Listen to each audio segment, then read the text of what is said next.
अंधी का बेटा। एक कस्बे में एक विधवा अंधी औरत रहती थी। उसका एक बेटा था जिसके पालन पोषण की सारी जिम्मेदारी उसके कंधों पर थी।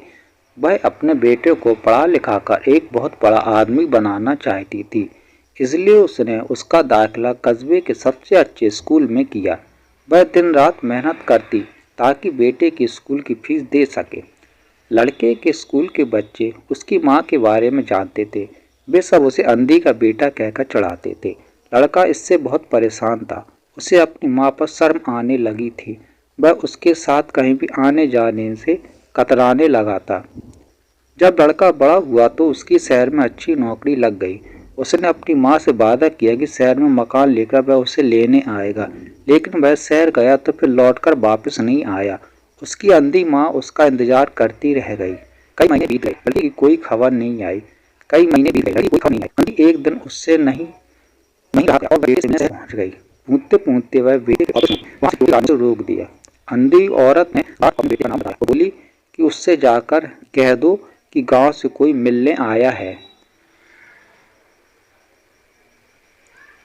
गार्ड ने जाकर उसके बेटे को बताया।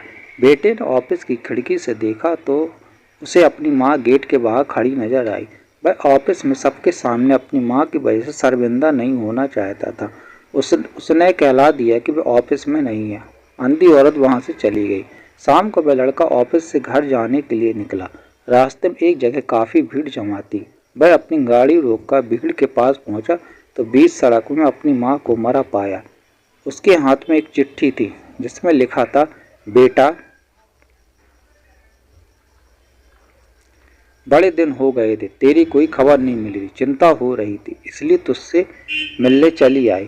तू तो अब बड़ा आदमी बन गया।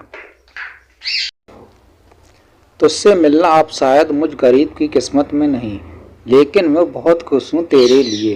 तूने अपना ही नहीं मेरा सपना भी पूरा किया। मलाल है कि तेरी तरक्की देख नहीं सकती। काश बचपन में तेरी आंखों में सरिया न घुसा होता और मुझे तुम्हें अपनी आंखें न देनी पड़ी होती तो तेरी तरक्की अपनी आंखों से देखकर सुकून से मरती। तेरी अंधी माँ। ये पढ़कर लड़का फूट फूट कर रोने लगा। जिस अंधी माँ पर उसे शर्म आती थी, उसने उसके लिए कितना बड़ा बलिदान किया था। वह आत्मग्लानि से भर उठा और जिंदगी भर खुद को माफ नहीं कर पाया। सीख।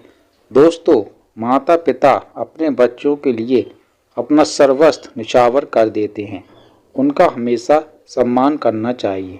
अगर आपको ये स्टोरी पसंद आई हो तो चैनल को लाइक करिए, सब्सक्राइब करिए। Thank you.